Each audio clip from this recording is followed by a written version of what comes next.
Good evening, everyone, and welcome. I'm so glad that you're here. It'll come up. We all live together in one of the most beautiful parts of the world, and it's good that we come together to consider community leadership.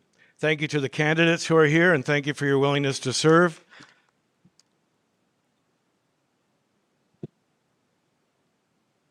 Jamie Wilkie here has put most of the work into this evening, but Jamie's put most of the work in, but our Chamber of Commerce pitched in as well to help make it happen. So I'm welcoming you on behalf of the Diamond Valley Chamber of Commerce.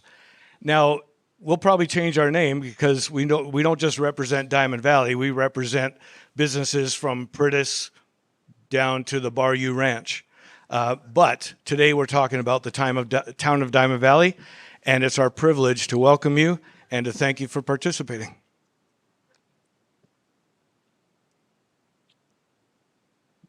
Thanks, Todd, and huge thanks to the Chamber of Commerce. Events like this can't happen without the support of moderately pocketed organizations that can help to support this. Well, I'm happy to put in the effort to have a little bit of financial support to get us a PA and some of those things that make things easier is a huge benefit. So good evening, everyone. Welcome to the 2025 Diamond Valley Candidates Forum. I'm Jamie Wilkie, if you don't know who I am, so I'll be moderating tonight's event. Most of the time I'll be behind the table over here because I am running the live stream as well, but I will be asking questions from back there. Our goal tonight is really simple. We want a respectful, balanced, informative opportunity for residents to hear directly from every candidate running to serve Diamond Valley. I'm going to start out this forum tonight with a little bit of a heavy piece. Many folks in this room will know the gentleman that I'm about to speak about. A man named Bill Rowe was a pillar of this community, and Bill passed away this year. Bill was one of my biggest, closest friends to our entire family.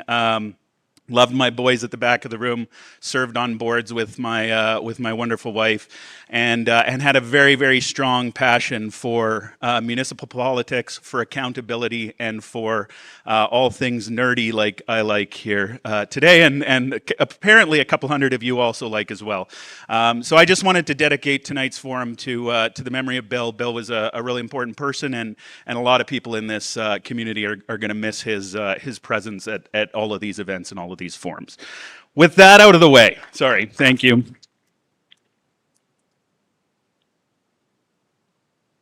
Let me give you a quick overview of the evening. So we're going to start out with a few opening remarks. First, we're going to have Brendan Kelly and then our two school trustee candidates. We'll have about 5 minutes just to be able to address the audience here tonight. Then we'll be able to get into our discussion with our council candidates up front here, the ones in the hot seat. Each of our council candidates will have 2 minutes to introduce themselves, their platform, and what it is that they want to do if elected as a councillor of Diamond Valley.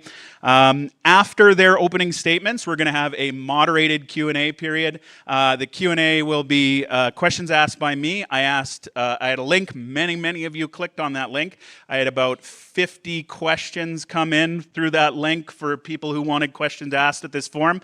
The challenge is whittling it down because we are not going to get through 50 questions tonight. So we're going to break our groups into, or our candidates into groups of 3. They'll be randomly assigned into groups of 3. Each of those groups of 3 will be asked one question, and that question will be one that each of them gets an opportunity to speak to. Many of them are very eager to jump in on all sorts of things. That's one of the key characteristics of being a counselor, is that you want to talk about lots of stuff. They've been given a pass that helps them to do that. So they have what's called a I want in on this pass. It's just a slip of paper that says they get to talk no matter who the question was asked to. I will call on them in order to have their opportunity to speak on one topic that's important to them. So those groups will go through 2 rounds of questions. questions with 3 groups of 3, so that'll be 6 questions total in moderated Q&A. And then we're going to flip over to resident question period. At the back of the room by the side door, there are some slips on the table there and a couple of really cheap pens, so please don't steal them, that you are more than welcome to jot your questions down on. There's a bit of a form. It asks for your name, what your question is, and whether you want to read it or whether you want me to read it on your behalf. Once you've filled out that slip, please bring it and set it on the corner of the table up here. You can kind of sneak down this aisle and set it down here, just so that I can kind of gather them all and triage. That's what I've got to do.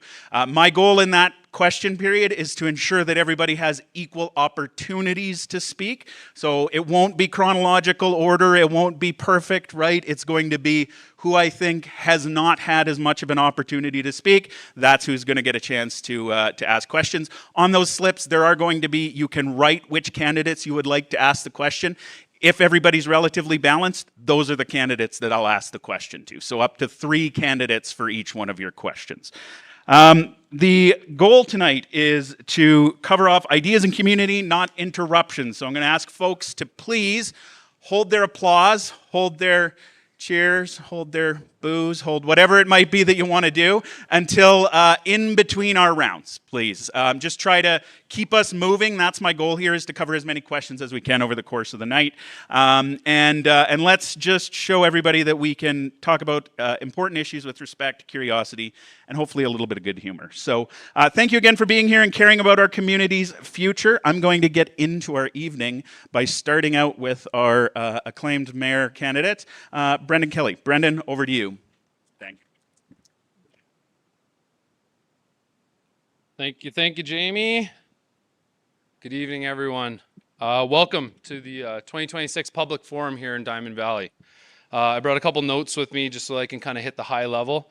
But again, first I want to thank Jamie, Todd, and the Chamber of Commerce for hosting us here tonight, allowing us an opportunity to hear from these 9 excellent candidates that sit before you. I really look forward to hearing each of their platforms and where they stand and what they can contribute to council as I sit along next to them for the coming 4 years. I just want to give a little background about myself, as we've had a lot of new people move into the community. I was originally born in Fort McMurray. I spent most of my childhood in Ontario, and then I found my way out east, and I obtained my BEd out there, and I moved back out west because something kept pulling me back to come home. And I have taught on 2 different First Nations communities. The first one was up north by High Level. And the second one that I've been at for the last 11 years is down in Eden Valley. So I've worked there for more than a decade now. My wife and I started calling Black Diamond home 9 years ago. And I was the last mayor of Black Diamond before the amalgamation. And since then, ran for council and was in part deputy mayor, councillor, and I'm very pleased to be standing before you tonight as your acclaimed mayor. So I thank you for the support, even though nobody voted for me. I hope I don't hear about that on Facebook. But yeah, that's just a little bit about me. So I just wanted to go over some of the issues that we're probably going to hear about tonight because, again, it's some of the things that we publicize or we get the most feedback on or the most questions asked, whether it's on Facebook or at council meetings. The largest thing is inflation and what's been going on to Canada as a whole and how that impacts us as a municipality. We've seen contracting costs go up, supply costs go up, and we constantly have residents saying, why can't we do it for cheaper? Why are taxes going up? Why is this changing? Why do we have less services? And part of council's job is to try to strike a unique balance between what we have and what we can afford. And inflation has been a big impact, not only to us, but to everybody. We also have aging infrastructure. The low end number is $60 million. The high end number is about $120 million. And I don't know where that money comes from. And I don't want to ask you guys for that money because that's not what we're trying to do. The federal government, or excuse me, the provincial government gives us, I think last year we got 1.6 for infrastructure. And if that continues annually, we're losing about $2 million a year. So we fall behind on our infrastructure replacement annually by $2 million.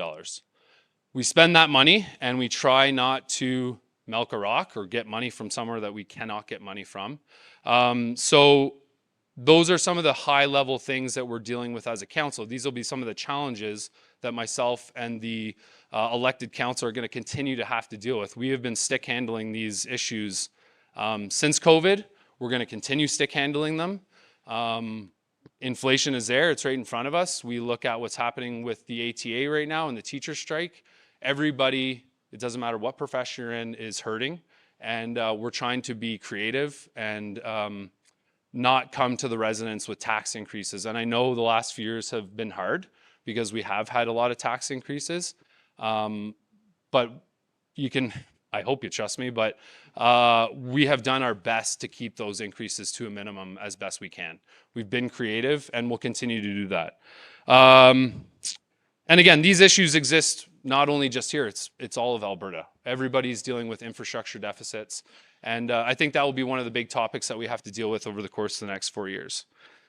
Some of the things that we have been doing to be more creative, we just went through the utility rate review. And although that wasn't well received, we had a forum here or a public engagement here last year because we had considered increasing the utility rates basically from where we were to where we needed to be in a year. And that was not well received. So we had the public engagement and we switched that plan to 5 years. That was part of the feedback that we got. Let's take it easy. Let's not do this all at once. Well received. We totally understood.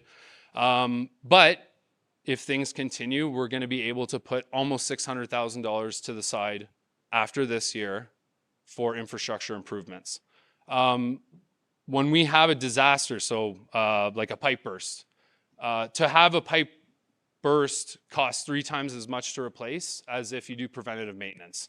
So what we're trying to get in front of in terms of aging infrastructure is leak detection, trying to figure out what's broken before it breaks. 30 seconds. Okay, thank you, Jamie. Okay, I thought it was gonna be like a minute. Okay, I'll go through the next ones really quick. Sustainable and carefully planned growth. I want to make sure, along with council, that whatever types of new builds, developers come in, we want to have the connected pathways. We want to have green spaces, places put aside for green areas. So whether they're parks or fields or dog parks, we want to make sure that we do that properly. Recreational opportunities. Economic development. We want to attract new businesses to the community while supporting the ones that we have and encourage growth. We have some amazing, amazing local businesses here. I hate seeing anyone go. And so we want to make sure that we work with our local partners to make sure that they stay. And we will be on top of water availability. That's probably another thing you guys are going to hear about tonight is how much can we grow? And we're doing a water study right now that Cindy Holladay, a counselor, put forward to council a little while ago. And we'll get that soon. In closing, as Jonathan Gordon always says, Diamond Valley is the place to live in Alberta, and I look forward to representing you guys for the next 4 years, and I look forward to a great conversation and discussion here tonight. Thank you very much. Thanks, Brendan. Council candidates don't get any ideas. I'm going to be even more vicious with you. So we'll go next to trustee candidate Shanon Hines. If you've Shannon's got about 5 minutes here. Just introduce yourself. A lot of people forget about the fact that there is also school board elections every time we have a municipal election. And guess whose budget is substantially larger than the municipalities is? It would be the school board. So Shanon, over to you. Thank you, and looking forward to hearing from you. Thank you. First of all, I would just like to thank our organizers tonight for putting this on and giving me the opportunity to spread my message, as it were. And I would like to thank all of you for coming this evening, because I think it's really an important time for us all to be active in our communities and trying to make things better. My name is Shanon Hines, and I'm running for Ward 1 school trustee. Having spent 20 years as a classroom teacher north of Airdrie, I'm quite new to the area, only about 3 years, but I certainly love it here. I believe my experience as a teacher allows me to understand what policies are going to look like on the ground, And all too often when new policies come in, there are unintended consequences. So I think it's important throughout the process to be looking at what those consequences might be before, during, and even after, to really look at, is this where we want to put our time, our energy, and our money? In terms of my priorities, I think that the primary role of a trustee is to represent people on the school board and to take the concerns of residents and parents to the school board and make sure that they are part of the discussions and part of the planning that goes in. Further, making sure that taxpayer money is spent wisely is another important aspect of the role. The budget of the school board is large, and every penny counts. In my experience, we need to put as many people as possible on the front lines with students. This includes teachers, aides, counselors. Are there places that we can cut down on unnecessary paperwork and bureaucracy to make sure all of our energy is focused right there in schools? Principals and assistant principals at one time were able to teach more, but now often much of their day is taken up with paperwork. Again, the more we can get people in front of kids, that's where the real impact is. There are so many diverse needs in classrooms at this point that it is often the average students that fall through the cracks. In classrooms with 1, 2, sometimes 3 severe behaviors, it is really difficult for classroom teachers to have the time and the energy for the average kid who needs just a little extra help to get that concept a little bit clearer. And, so how can we manage this a little bit better? Like, all of these are quite large problems, and none of them are going to be fixed in a day, but we need to chip away at them. I would like to see more opportunities for frontline staff to give their opinions on how to change some of these issues in the classroom. Because it seems like in every aspect of the world right now, things are becoming more and more top-down. Education has become increasingly complex. Any systems or ways that we can simplify things, I think, will make things better. Teachers have a lot on their plates. They're wearing a lot of hats right now. Every year, new tasks are added. But there's no process by which we look at the tasks they're already doing and saying, which ones of these can we take off to make sure that the focus is exactly where it needs to be. Planning, teaching, assessing, and reporting are all big jobs just by themselves. The most important part are the students in front of us, and every time you take a teacher's attention away from that, that is a loss. Burning out teachers does not help anyone, and none of this is going to be fixed with more paperwork. I would appreciate the opportunity to make positive change in our community, and I thank you all for listening to me tonight, and I, again, would like to thank our organizers. Thank you. Thanks so much, Shanon. Greatly appreciated. Next up, we've got Jack Molyneaux, also running for Foothills School Division Trustee. Jack, you got 5 minutes. Great, thanks, Jamie. Again, thank you for doing this, and to all the candidates, good luck. Good luck tonight.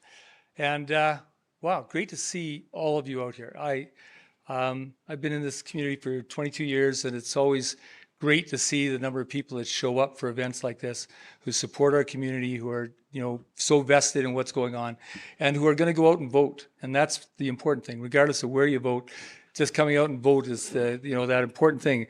As a teacher in a classroom, that opportunity to exercise your franchise is one of the lessons that we talk to kids and really emphasize. And so I'm going to give you a little bit of my background as a trustee and where I come from, and make you kind of want to vote for me. That's my plan. Again, my name is Jack Molyneaux. I'm your Ward 1 trustee. I've been a supporter of public education all of my life. I am a longtime resident of Foothills, and I been a part of the school division as a student and as a teacher and now as a trustee. I graduated from Okotoks Elementary, Junior, Senior High, and there might be a few of you here old enough to remember the old building, which is now Okotoks Junior High, and that was my graduating school. And I went off to University of Lethbridge, graduated and came back and taught for almost 30 years at Red Deer Lake. During my time at Red Deer Lake, not only did I teach multiple levels in classrooms, multiple classes, including multi-age classrooms, I volunteered countless hours coaching, counseling, and all things extracurricular, being completely immersed in supporting students as they prepare themselves for life outside. Many of the students and their families are still very close friends of mine. I just saw Wanda there, said hi to Wanda today. So, since I retired, I've been involved in supporting Foothills schools prior to being a trustee. I've coached and I'm a participant in many events that go on here and support athletics to a great extent. I wear many hats. I'm a parent, I'm a husband, I'm a trustee, a retired teacher, I'm a friend, and I'm a participant in everything I can. These roles give me a balanced perspective of what is important in schools, what is needed to give students an opportunity to grow into contributing adults. As a candidate, I'm not affiliated with any party or any group. In other words, I'm an independent. As such, I have no other agenda except to represent based on who I am. I bring trust and integrity to the board table and to my parent councils. I am an individual who will do what it takes and does what he says he'll do. I have faith in the people of my ward and the people of this community and will represent each one of you as best I can. As a trustee, my responsibility is governance. A lot of people don't know what trustees do. Governance for all the schools in the division with perspective to consider the needs of the high country.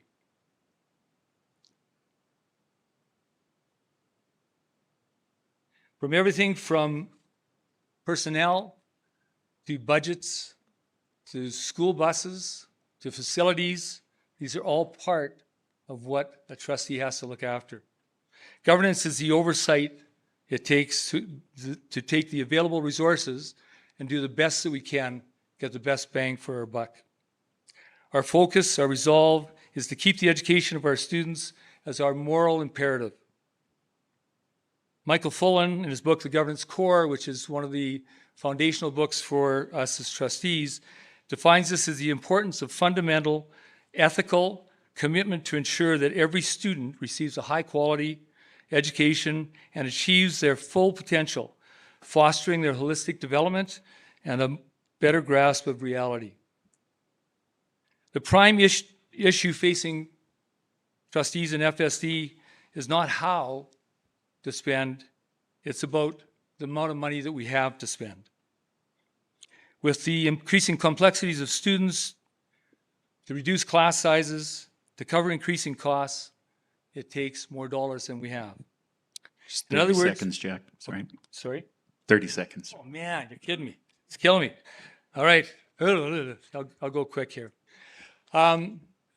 So as a board trustee, we have been underfunded for the last 6 years as I've been a trustee. One of the examples I want to point out to you is we had our EAs who earned a well-deserved raise. They're part of the CUPE union, and we voted in a raise, but the raise was actually dictated by the province. And that money that went to those EAs was well-deserved, and there were some other things that we looked after. But one of the key things that came with that is the fact that the government did not fund those raises. So we have to pull money from other places, and ultimately it results in a reduction in the number of people we can put in front of classrooms. It's a tight budget. We've been in deficit for the last 6 years. We are at the point now where we have no more reserve that we can tuck into. I think my experience and my desire to put the government's feet to the fire to make sure that we're looked after, and not just us, the province is looked after as far as funding goes for education, is a critical part of what we need to do going forward. I think my experience and my, not only as a teacher and as an educator and as a trustee, will help me to do a good job of that. So I thank you for coming out tonight. Thanks very much. Thanks so much, Jack. Perfect. I'm really glad that we got to hear from all of those folks, especially the folks that actually have to campaign as well. Brendan just gets the free pass. But we're on to the folks who really have to fight it out here. So at this point, we're going to move into our candidate section of the evening. We're going to start out with some candidate opening statements. Candidates, I told you that I'm not going to give you the whole order right off the top, but I will tell you the first couple of people that are going to be up here. So leading things off is going to be Curtis Dixon. Jonathan Gordon, you're going to be on deck. For everybody at the tables, all of the counselors, please, the microphones on your tables, try to keep those switches off on them when you're not speaking into them. And those microphones, you can just share them between the three of you at the table. You're welcome to stand up if you'd like. No need to come to the podium. We're going to save the time on that. To keep things fair, we randomize this speaking order. Each candidate is going to get 2 minutes to introduce themselves. I am going to just give you a tap on the mic when there's 30 seconds left, and I will give you a more aggressive tap on the mic when time is up. And after all 9 candidates have completed their openings, we're going to move into that moderated Q&A portion of the evening. So, Curtis, we'll turn it over to you to kick off the opening statements. Thank you. But believe it or not, folks, I was kind of hoping I got to go first. So thanks, Jamie. Appreciate that. Good evening, residents. Mayor Kelly, Mayor-elect Kelly. Sorry, we talked about that earlier. You're not the mayor yet, but you will be. Appreciate that. And fellow candidates. My name is Curtis Dixon, and I've proudly called Diamond Valley home for over a decade. My wife, Kim, works at Oilfields High School as an EA, and our daughter, Abby, now officially a teenager, is in grade 8 at OHS. She calls me Bruh, and assures me I know nothing, and reminds me daily that I am cringe. At first I thought cringe was a compliment until Google told me it means embarrassing and awkward. So I consider that a win. As homeowners, we know the pain of getting our tax bill and thinking, does this come with free yard work and sidewalk shoveling? My family describes me as persistent, supportive, and knowledgeable, with a hint of OCD. I prefer CDO, though, because I like to keep things in alphabetical order. This has served me well as a technology analyst and in other leadership roles, such as past president of the Turner Valley Chamber of Commerce, Oilfield Sports Association, and co-founder of the Pine Slow Pitch League. Let's be serious, folks. As former counselor prior to amalgamation, I understand both the work required and the steep learning curve that comes with stepping into this role. I offer both experience and the determination to make good change happen. My focus is clear. Town finances must be managed effectively and keep taxes low while protecting essential services. Seniors, youth, and families must remain at the heart of every decision. Growth must not overwhelm infrastructure and resources. Development must be responsible, with developers kept in check so as not to burden the taxpayers in the future. In closing, I have the persistence, the community roots, and the experience to serve effectively. And if elected, I will bring leadership, values, and practical voice to council while working hard to keep Diamond Valley a great place to live, work, and raise a family. I am ready to listen, work hard, and represent the residents of Diamond Valley. I am Curtis Dixon, and I ask you to vote for me on October 20th. Thank you. Thank you, Curtis. Next up, we have Jonathan Gordon, and then on deck is going to be Ted Bain. Excellent. Thank you so much. Are we good?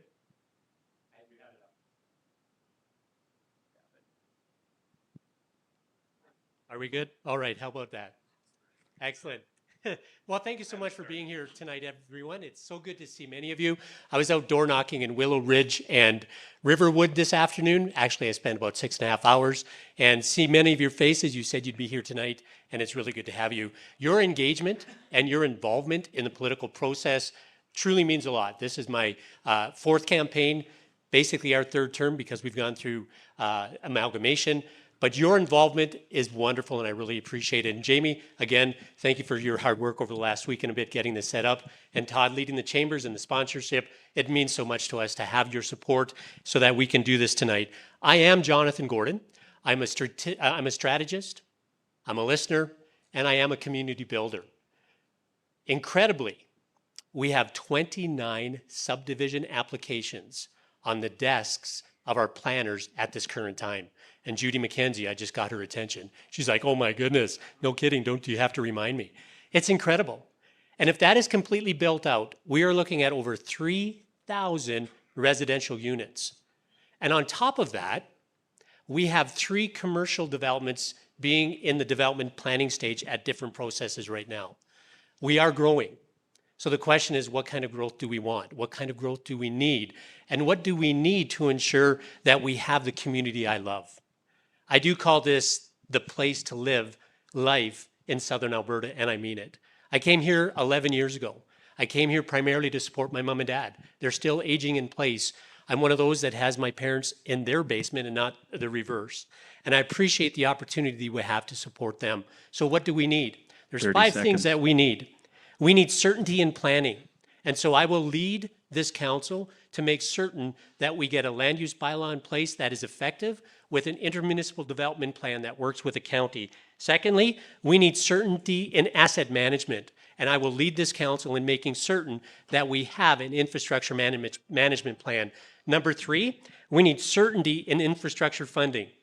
Funding that developers are responsible to pay their share for future expansion of needed infrastructure. Number 4, we need certainty in active Number 4 is going to lifestyle. have to be the last one, Jonathan. Okay, Sorry. certainty in an active lifestyle, and we need a recreation master plan so the developers can be paying that part as well. Please vote for me. I'm Jonathan Gordon.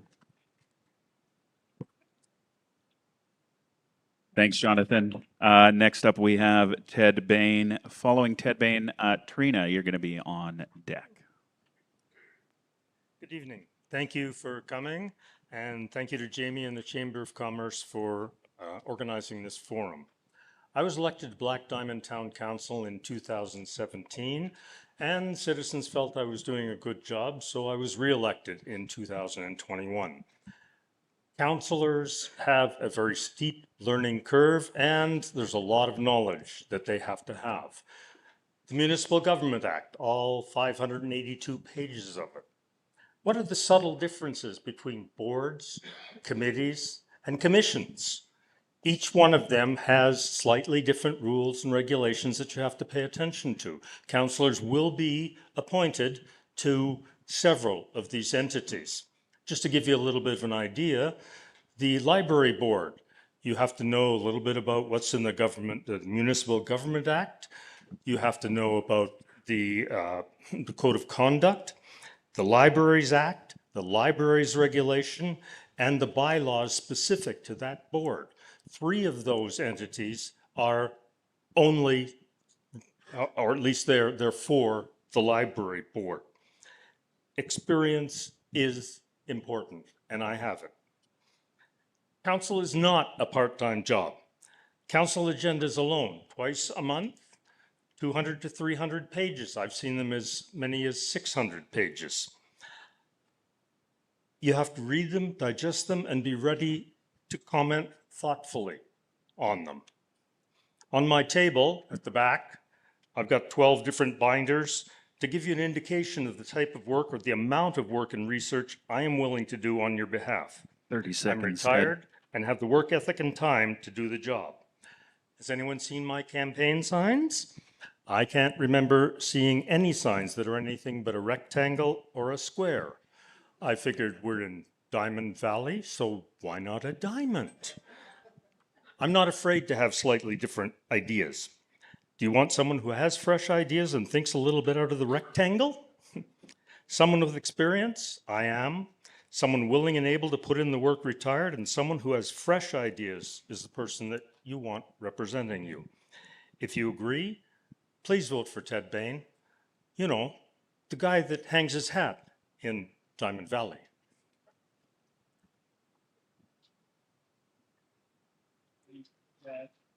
Thanks, Ted. Next up, we have Tarina Ek, and then we're going to have Ashley on deck after that. So Tarina and then Ashley.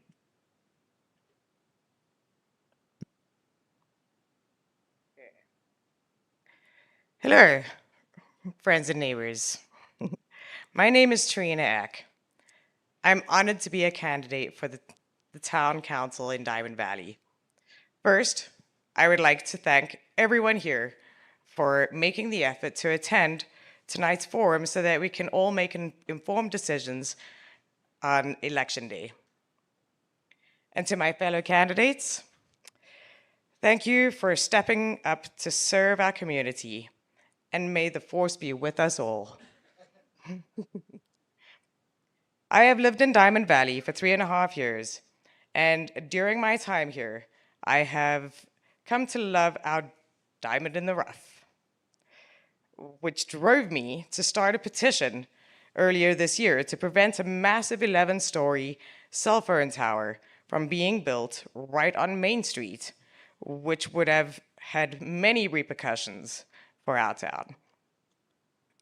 With combined efforts of the residents sending emails voicing their concerns and almost 500 signatures within 2 weeks, we were successful together in achieving our goal in getting it built elsewhere.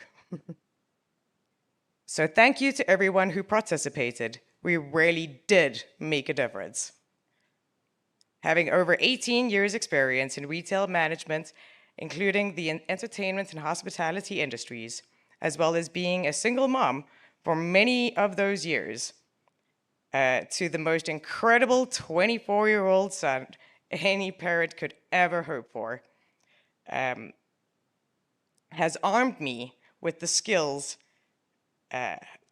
and the outside-the-box thinking that will greatly benefit our growing community as we all strive together to create a prosperous future for generations to come. Please vote for me on October 20th. Thank you. Thank you, Tarina. I forgot to give you a 30-second warning, but you nailed that right on 2 minutes. Fantastic. Yeah, perfect. Thank you. I appreciate timeliness. That's the most important voting factor for me. So, next up, we have Ashley Brosz, and then we're going to have Cindy Holladay on deck. Hello, everyone. My name is Ashley Brosz. I just wanted to start off by saying public speaking is not my strong suit, so I picked a good gig here. Bear with me while I do my best to improve my skills. I'm a mother of 4 beautiful young children, ages 10, 8, 6, and 4. All 4 of my kids play hockey, so you can say I have about 6 years of politics under my belt. Pause for laugh. Oh, shoots, I wasn't supposed to say that. Career-wise, I started in banking in 2009 at ATB Financial and continued there for 14 years. I loved financials and worked my way from the bottom up. Teller, customer coordinator, personal banker, working within lending roles and investing departments, eventually landing myself in business and agriculture. As time passed, there was a feeling of missing out on my kids in their best years, which ultimately led me into leaving the bank to start a day home, so I was more present in raising my children. I knew I wasn't going to be on my deathbed saying, I'm glad I worked so much, and it's been one of the best decisions I've ever made. In my spare time, I enjoy reading, working out, horseback riding. I'm usually pretty much up for anything and like to try new things, but what brings me the most joy is spending time with my family. I'm running for town council because I want to be a voice for young families and help build a future where I can see my kids living, thriving, working, and raising their own families right here in Diamond Valley. As a mom, I care deeply about the community that I'm creating, one that's affordable, welcoming, and sustainable. I want my children to have an opportunity to come back here someday. I find meaningful work and to be able to buy a home and enjoy the same sense of small town and connection that we value today. They're the reason why I'm running. I believe that thoughtful growth, responsible spending, and investment in core infrastructure like our aging water systems are key to keeping Diamond Valley strong. One of my priorities is to improve communication between the town and residents. Too often, people feel out of the loop or unsure about how decisions are made. I want to make it easier for residents to stay informed, share their input, and feel confident their voices are being heard. By working together, listening to residents, and focusing on practical solutions, we can make sure our town continues to be a place that supports families, encourages local businesses, and protects natural beauty that makes this community so special. I'm running because I love this town, and I believe in its future for all of us and for the next generation. Change is inevitable, but we are in a unique position to determine how this happens and how to shape it. I'm very passionate about being a part of that, and I'm being a voice for the town residents of Diamond Valley. I would appreciate your vote. Thanks, Ashley. Next up, we have Cindy Holladay. On deck is going to be Hazel Martin and Colin. That means you're going to close things out. Or sorry, Colin and then Tom at the end. So Cindy, Hazel, Colin, Tom. Thank you. Hey, hello. Can everyone hear me? Yep, okay. I'm Cindy Holladay, and it's been my pleasure to serve on town council for the last 8 years. I'm the mom of 4 kids, and they love sports. So if you want to find me to talk about deer or your taxes or whether the new grocery store is ever going to be built, you will find me on the bleachers at Oilfield. We have a lot of great candidates this year. I don't think you can go wrong with any of them based on what I've seen so far and talking with them. It seems they all love the community. As a voter myself, I take it very seriously. So I'm really thankful, Jamie, for putting this night forward because I think it's going to be a hard decision this year. But the voters always get it right. This is the 4th election we've been through with. I've been through with amalgamation, and the voters do always get what we need when we need it. With new faces on council, I offer stability. I have a lot of financial expertise and a strong work ethic. I'm a team player, and I have a good focus on the long-term planning for this community. One of the things I value most in politics is the freedom to vote my conscience. There's no party line to follow. We can debate hard. Jonathan and I especially, we debate hard, and we come to a 4-3 vote a lot of times, but we all walk away as friends knowing that we each just have the best interest of this town at heart, and I appreciate that. My background is in accounting. 30 seconds. With a degree from the U of A. So my priority has been and always will be the long-term financial planning of the town, the infrastructure, and making sure that we're replacing the things that need to be replaced and buying the equipment we need for our emergency services. Amalgamation was a huge step in the right direction for this community. It's allowed us to be more strategic as we prepare for the future, and I'm looking forward to new projects and initiatives that we have ready to go to streamline things even further. That's time. Thank you. Wrap up. Take 5 if you need to. Thanks, Cindy. Cindy follows the rules so closely she just stops when the timer goes. I love it. All right, next up we have Hazel Martin, followed by Colin Fleming, followed by Tom Kirk. Hazel, take it away. Thank you very much. Thank you very much to everyone for coming out tonight to tonight's Candidates Forum, and thank you again to the Diamond Valley Chamber of Commerce for hosting this event tonight. My name is Hazel Martin, and I'm here seeking your support for a second term on the Town of Diamond Valley Council. I worked for the Town of Turner Valley for 25 years. I started out reading water meters, then was organizing community events, and then later on providing admin support.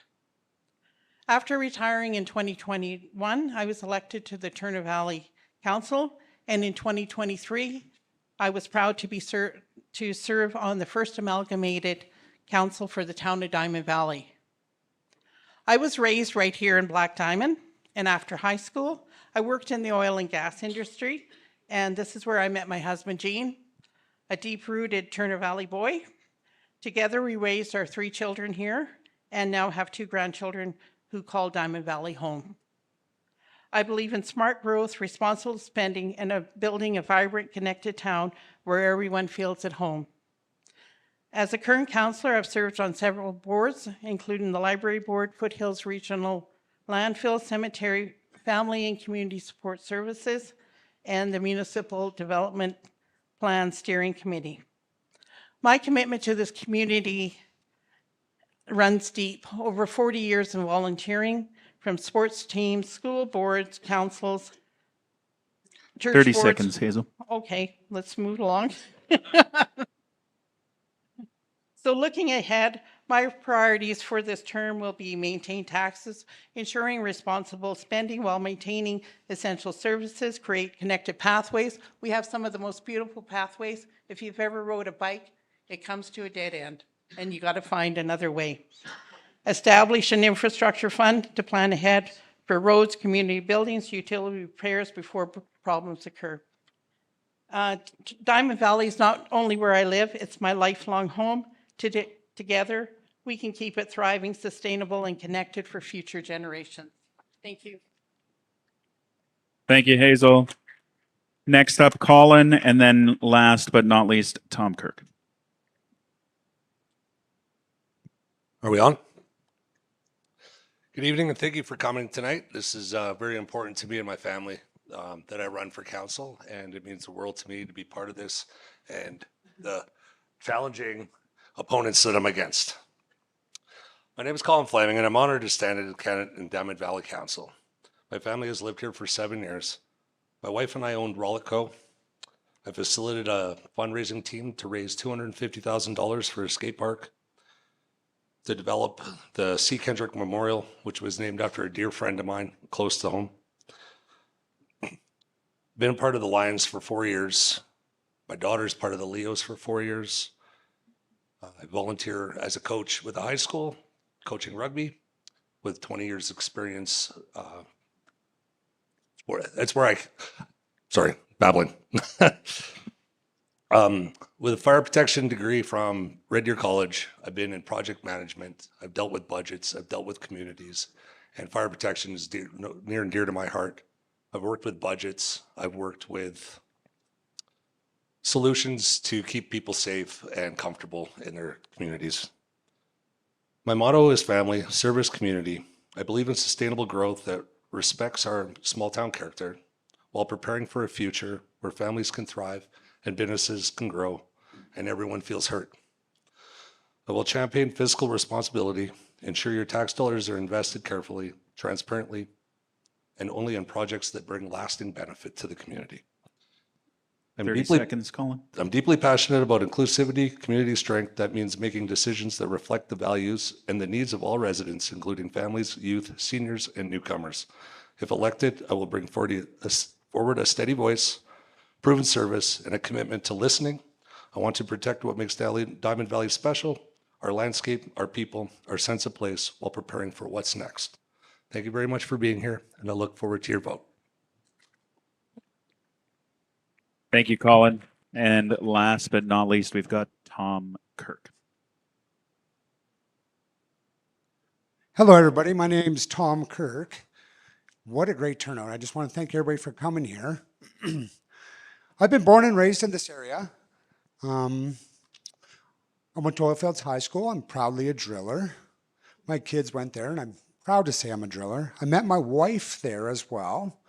Shanon, we raised 4 kids, and my kids also went to Oilfields High School. So I'm proud to say I'm part of this community. Playing team sports and that, it taught me a lot about working as a team. I also joined the fire department shortly after that. And I've been a firefighter for 25 plus years. I had to step down as Diamond Valley recently, take a leave of absence to run for council, which is a new process to me, and I'm thoroughly enjoying this.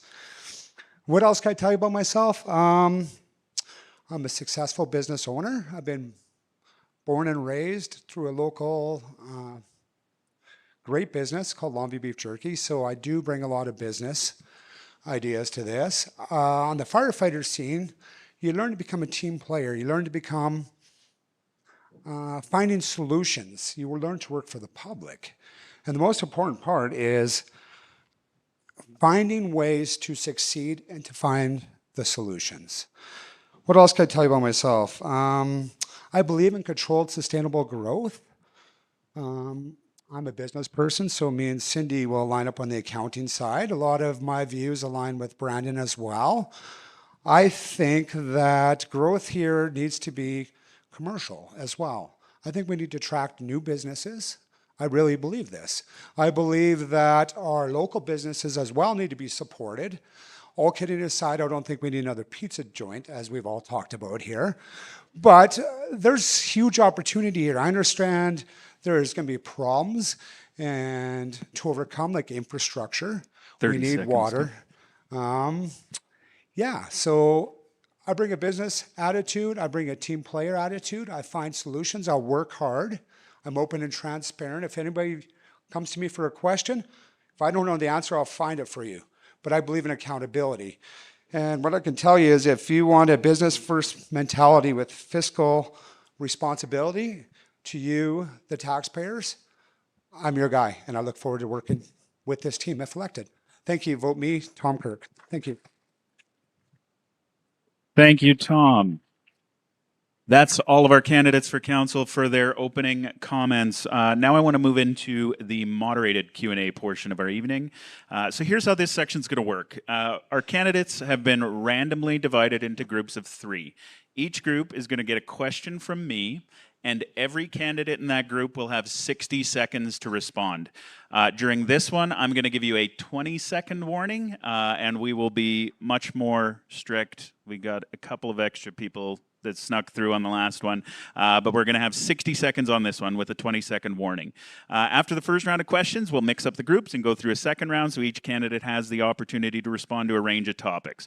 Each candidate also has that I need to get in on this pass, which they can use at any point in time, either during this section or during the resident questions section as well. They'll hold it up in the air to let me know that they want to use it. I'll be keeping a close eye on time, so please keep your answers focused. The goal is to hear from everyone and make sure that we get a clear sense of candidates' priorities. Just to give folks an overview of how we got to this point, there were 50 plus questions that were submitted. I left it to my wonderful AI assistant, ChatGPT, to theme and come up with some great buckets of questions that make a lot of sense for me. They focused in a lot of questions. So if you don't hear your exact question, the reason why is it's probably been combined with about 5 or 6 other questions in order to come up with the moderated questions here. Our first group is going to be, and they will speak in this order, Jonathan Gordon, Curtis Dixon, and Ashley Brosz.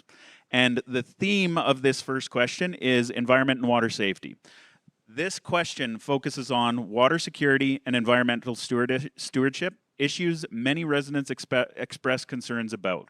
So the question is, how will you ensure that Diamond Valley maintains a secure and sustainable water supply in the face of drought, population growth, and climate change while protecting our watershed from pollution? Jonathan, you're up first. Well, that's a powerful question. What a wonderful question. I must give congratulations to the previous Black Diamond Council many, many years ago who actually budgeted and planned for the extension in our lagoon with another lagoon with our wastewater treatment to ensure that wastewater was actually being treated correctly moving forward. Now, we have a water license that limits our growth, and so we have to be very cognizant with that. What I'd like to see us do from an environmental perspective is actually to entertain ideas that help with different ways of water collection on site so that we're not losing that, what that looks like with our rain totes, making sure that's much more effective in each of our communities. If that includes zero escape, I'm all for it. It needs to be a sensible approach to the environment, both when we're taking the water out and also when we're putting it back in. That is critical in supporting our growth as we move forward. Thank you. Thanks, Jonathan. Curtis Dixon, you're up next. Thank you very much. So the water issue is near and dear to my heart. I've done a lot of research on this and looked into a lot of different things. And as Mr. Gordon alluded to, we have a limited license of 935 cubic meters of water that we're allowed to use. So I did a little bit of research, and it turns out I looked at my own utility bill, and for a family of 3, we average about 210 cubic meters per year of usage. That's about 70 cubic meters per person. So if you take that into account and you multiply that by the number of residents that we have in our community, that's a pretty significant amount, 370 plus thousand meters cubed. So that's a lot of water. So how would I want to see that change? Obviously, the collection of rainwater, as Mr. Gordon alluded to, is a perfect idea. Changing how we look at our landscapes and putting less water reliant landscapes in our 20 seconds. 20 seconds, of course, in our in our homes, and obviously low flow utilities, toilets, sinks, and so on and so forth. So just to give you a rough idea there, that's 70 cubic meters that I'm talking about. We actually have all of our appliances and all of our utilities are actually low flow. So I encourage everybody to look into that moving forward. So thanks. Thank you, Curtis. And then finally on that question, Ashley Brosz, please. I can repeat the question if anybody needs it as well. Protecting our environment and securing a reliable water future is essential to health and the success of Diamond Valley. Our community at one point was losing nearly half of its treated water due to aging infrastructure, an issue that affects every resident, family, and business. Fixing this isn't just about the pipes. It's about sustainability, fiscal responsibility, and protecting our town's future. I support taking a strategic, phased approach to infrastructure repairs, focusing first on areas of highest loss and risk. I would also pursue provincial and federal funding through programs like the Canada Community Building Fund to help ease the financial burden on local taxpayers. As a councillor, I will continue to advocate for investing in modern, efficient water systems that reduce waste and ultimately save costs. Promoting water conservation education so residents and businesses can be part of the solution as well. Ensuring open communication with residents about water challenges and progress so everyone stays informed and involved. For me, sustainability isn't just about an environment issue, it's about building a community that is affordable, resilient, and strong for future generations. Thank you, Ashley. So, second question. The group this time, and again, the speaking order will be as I stated, is going to be Hazel Martin, Ted Bain, and Colin Fleming. And the theme of this question is growth, development, and land use. Sorry, I forgot to mention some of the folks that have input into these questions. This question had input from Aaron, Greg, Cassie, and John. So, development and land use decisions shape the future of our town. What is your vision for managing residential and commercial growth, including density and new developments like Colts Crossing or the Lions Club field, so that expansion supports community character and existing infrastructure? And before I turn this over to Hazel, I do just want to mention one thing, and this is just for clarity for residents. Some of these matters are in front of the current council, so I just want people to be aware of that current councilors have limitations on what they're able to say on matters that are currently in front of them. So I just want you to be aware of that and take that into account as people answer questions. Not all of these matters are in front of people, but some of those matters specifically mentioned are. Hazel, you are up first. Thank you very much. On October 15th, Council is going to be doing the final reading on the area structure plan for Colts Crossing. That's that two-quarter section that's going to be east of the town of, on the east side of Diamond Valley there. So that's one that I invite everybody to come to. We are growing. We know we need to grow. We are, as Councillor Gordon had spoke earlier about, there is about 29 applications that the planning team is working through, and they are anything from a small parcel to very large parcels of land. And we also need to have that variety of housing.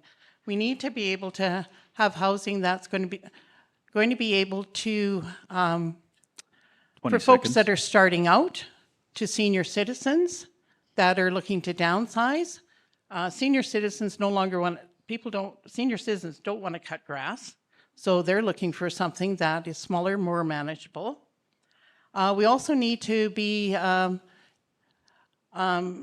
looking at our land use bylaws and our off-site levies so that everybody is playing on the same playbook. Because right now we have a land use bylaw for Black Diamond, a land use for Turner Valley, and we're going to have to wrap it up there, Hazel. And our off-site levies, so our developers are paying their fair share to be able to help with the infrastructure. Hazel, we're over time. I apologize. We're going to have to move on to Ted Bain as the next speaker on this question. Ted, and again, if anybody needs the question repeated, please just let me know and I will. Thank you. It almost goes without saying that we have to continue to grow, but in a sustainable manner, or we stagnate and die.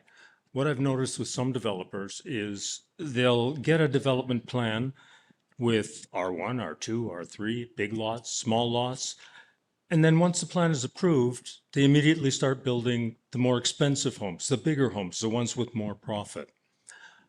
I want to encourage and then once they've done that, sometimes it'll actually slow down or stop. and the promised homes just don't get built. It's not just the developers, the builders. They have to be encouraged to live up to their plans, to actually build R1, R2, and R3. Make it a requirement to do that. And how do we keep, we should also keep strict guidelines as far as the location and the architectural controls. 20 seconds, Ted. We should stop. You got 10 more to go. Okay, you don't want it, Ted. That's all good. Thanks, Ted. Last but not least, Colin, on the same question. Thank you. I understand that growth is important to this community because if not, we're all going to have to feed the tax bills. But we have to be mindful on density. We can't be coming home from work with 2 feet of snow and having to walk 3 blocks because there's too many cars in the neighborhood. We don't want to have to stand in line for 20 minutes after a 12-hour work shift to go get your groceries. So we have to be mindful of these things. So as we grow, we need to grow our amenities and our businesses and stuff. We need to offer jobs for the community so that people don't have to have 3-4 vehicles at their household. We need to be mindful of how we create density and the variety of homes that we have so that we can attract the young kids growing up, moving out of the home, the empty nesters that don't need the house anymore. We need to be very mindful of those things on how we plan. 20 seconds. And we got to utilize our commercial spaces to feed the jobs for those people's needs, to also keep the density of vehicles down. Thank you, Colin. So on to our third question in the moderated section here. This question, again, in the order that people will be speaking, is Cindy Holladay, Tarina Ek, and then Tom Kirk. The question is on governance, ethics, and transparency, and it has input from Gary and Ruth. Several residents recently have raised questions about how council operates and how it earns public trusts. What steps will you take to ensure ethical conduct, transparency, and accountability in council operations, particularly around items including per diems, effective decision-making, and public communication? And again, the first speaker will be Cindy Holladay.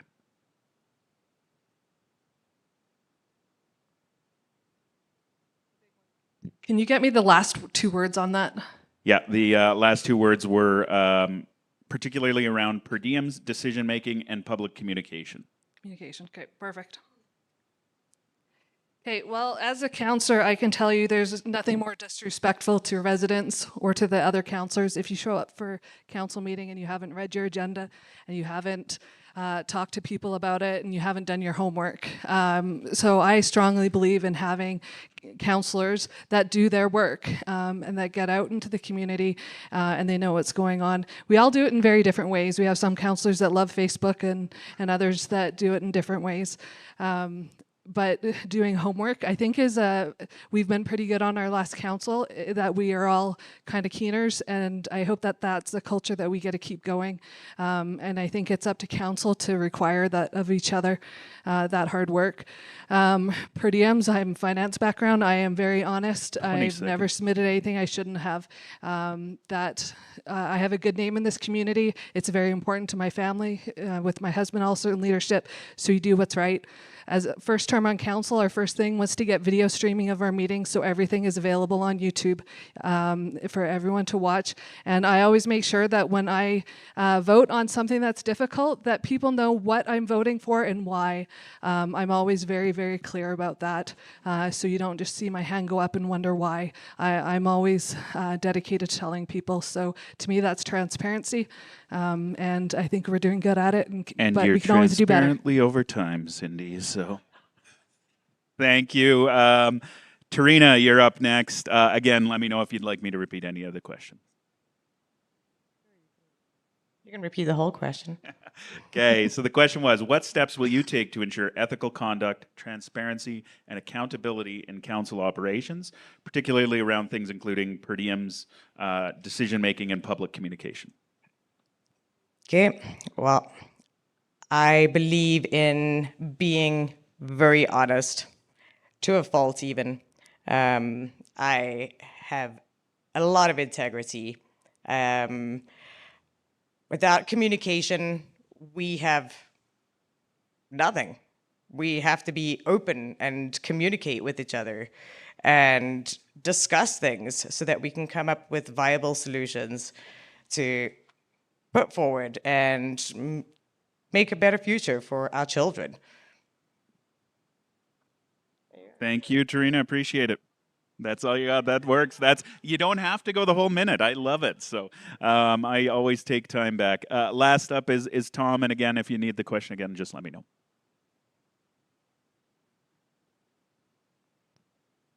The question about transparency and optics and communication, that is pretty much at my core. I believe in accountability. I believe in responsibility to you folks. I believe that we should all be open and transparent to you. And if you have a question that if you asked me and I didn't know, I would find you the answer and get back to you. As far as the per diem and that, I've been working my whole life, most of my life as a volunteer. So there's a lot of hours that I'll work hard for you that, I do for free in my past. So the per diem part, I think, is just human nature and our responsibility to work for you. Communication is simple. Be open, be honest. And I think to communicate to the public, if I'm elected, our team should be really simple communications. I believe in polls. Maybe a quick poll could be out there. Just on basic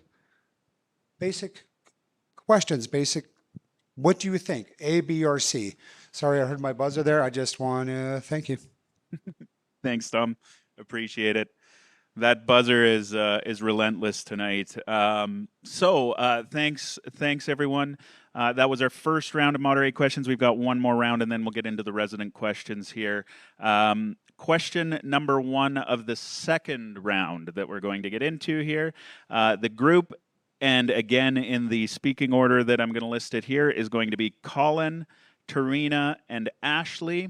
The theme of this question is fiscal responsibility and taxes, and it has input from Brian, Greg, and John. So many questions asked about fiscal responsibility and the balance between services and affordability. The question to you is, how do you plan to balance responsible municipal spending with community concerns around high taxes and water rates? And what specific cost-saving or revenue strategies would you prioritize? Colin, you're up first.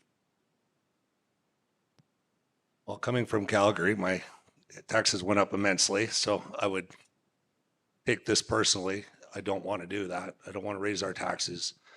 Cutbacks are usually the best way to alleviate some of those costs. And are we spending the money wisely? I don't know this yet. I have lots to learn about this aspect, but there are definitely things that we can live without before we raise taxes. As far as the water goes, I believe that we've been putting Band-Aids on, which costs us a lot more than replacing the stuff and doing some preventative maintenance. But I definitely have a lot to learn on this aspect, and I have no problem saying that, and I'm looking forward to learning a lot from all of you. Thanks, Colin. Next up is Tarina. Okay. All right. I'm very new to this, just in case anybody didn't realize that. I would consider gain sharing, okay, to create like an employees reward system to incentivize staff to come forward with new ideas to reduce costs. Utilize managed competition, so to tender more city services but still support city employees with developing their own bids. So stay within the community. If we can use lawn cutting in the community, rather do that than look outside of the community. It would probably be more cost effective too. Utilize new technology. We live in the 21st century. Thank you. I didn't give you the warning, Tarina. Take another 5 seconds if you need.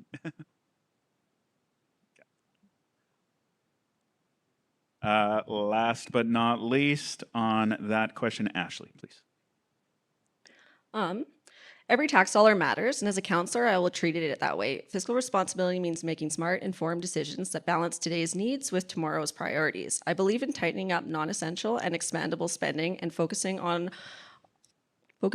our limited resources on what truly matters. Maintaining infrastructure, supporting community programs, and planning for sustainable growth. When there isn't enough in the tax base to cover critical needs, I will actively pursue provincial and federal grants and explore creative funding partnerships to reduce pressure on local taxpayers. I also believe in open financial communication so residents understand where their money is going and how it benefits the community. Transparency in budgeting builds trust and ensures accountability. My goal is to make sure Diamond Valley remains financially stable, efficient, and well prepared for future.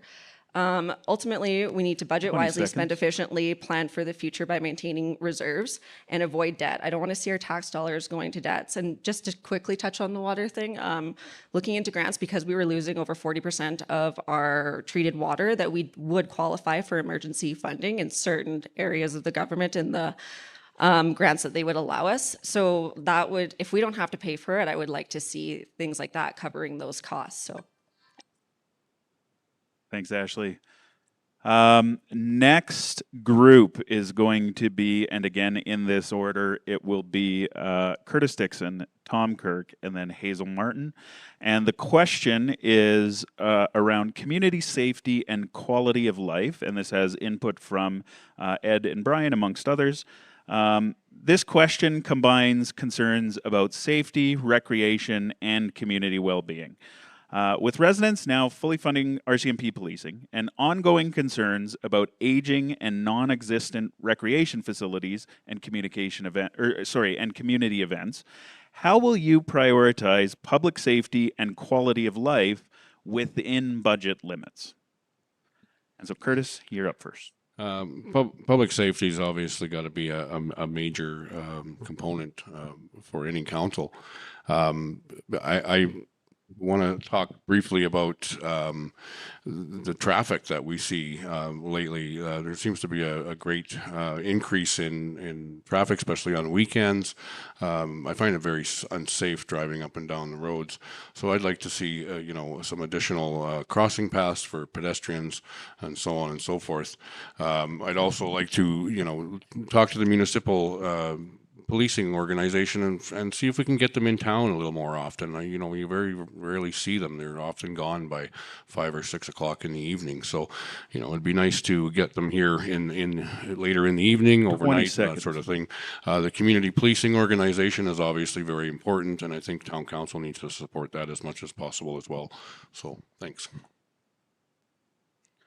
Thank you, Curtis. Next up is Tom Kirk. What a great question. Community safety is of utmost importance, obviously. I think we can be proud of our fire service and even our bylaw. They're doing a great job. Coming back to our recreational facilities, I've been here my whole life, and the Turner Valley swimming pool hasn't changed too much since then.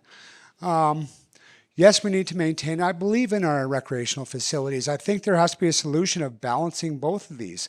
And I think the council that'll be coming up is going to have a difficult decision on maintaining the facilities and funding for the community safety services. Traffic control, that's going to be growing. These are all major, major concerns that we'll have to address. And if elected, I look forward to helping find the solutions to this. Thanks. Thanks, Tom. And then last but not least, Hazel Martin on that question, please. Would you mind to repeat that one more time, Jamie? I'm sorry. Absolutely. I really like hearing myself talk. So, with residents now fully funding RCMP policing and ongoing concerns about aging and non-existent recreation facilities and community events, how will you prioritize public safety and quality of life within budget limits? That is a great question. Our aging facilities, We do have an infrastructure master plan that's going to be released. That's going to give us a really good idea of what is the costs are going to be for our aging facilities. I really like the idea with a lot of our community events that we have like the Foothills Lions Club that has stepped forward to be organizing them. So that takes it off of the taxpayer. Public safety.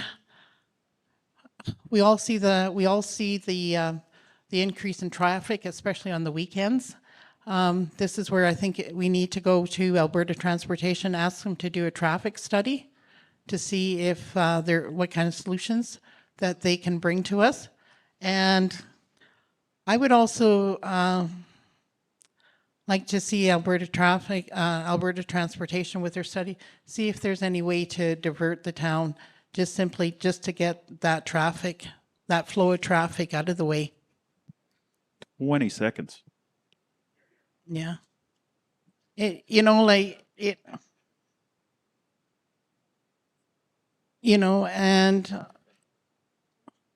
Order.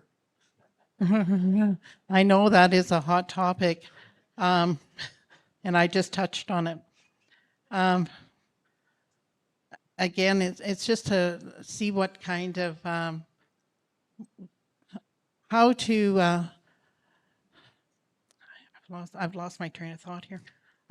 Especially the traffic control, working with Alberta Infrastructure to see what kind of plans that can come about. Perfect. Thank you, Hazel. I appreciate that. That one clearly hit a nerve for some folks. I think some good, some bad within the room, which is what we want with tonight's session. So, last question in this round. This is going to be for Ted Bain, for Jonathan Gordon, and for Cindy Holladay. And the question is. Residents wanted to know how the town can support its business community and local economy. What is your plan for strengthening Diamond Valley's local economy and supporting small businesses? And should the town play a direct role in fostering growth or simply create the conditions for businesses to thrive? First up is Ted Bain.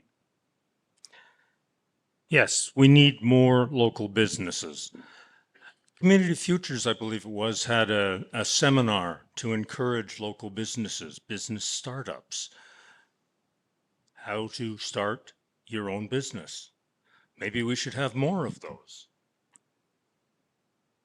Perhaps ask business owners, successful business owners, to mentor local new startups. And these startups can give jobs particularly to our youth, to keep them from moving away, to give them meaningful employment. Another idea that I have is perhaps expanding the pool of money that we have for low-cost loans to startups. All of these, I think, would definitely help to foster a better business climate in town. Thank you. Thank you, Ted. Next up is Jonathan Gordon on that one. Economic development. I love economic development. Veronica Kloiber and I were very instrumental in getting a joint economic development committee to organize an advisory committee between the two towns before we amalgamated. So my plan, and that was number 5 in my plan, we need certainty in economic development plan. And what I want to make sure that we get done is a reestablishment of our economic development advisory committee. And I want to make sure that they're funded so that they can organize a business growth strategy. Rural economic development has 3 major parts. 90% of that is due to business retention and expansion. Shout out to Eau Claire, to Hard Knocks, to ArborTech, and to Far Brewery and other leading businesses that have succeeded and are expanding. That's the number 1 economic driver. So what do I want to do?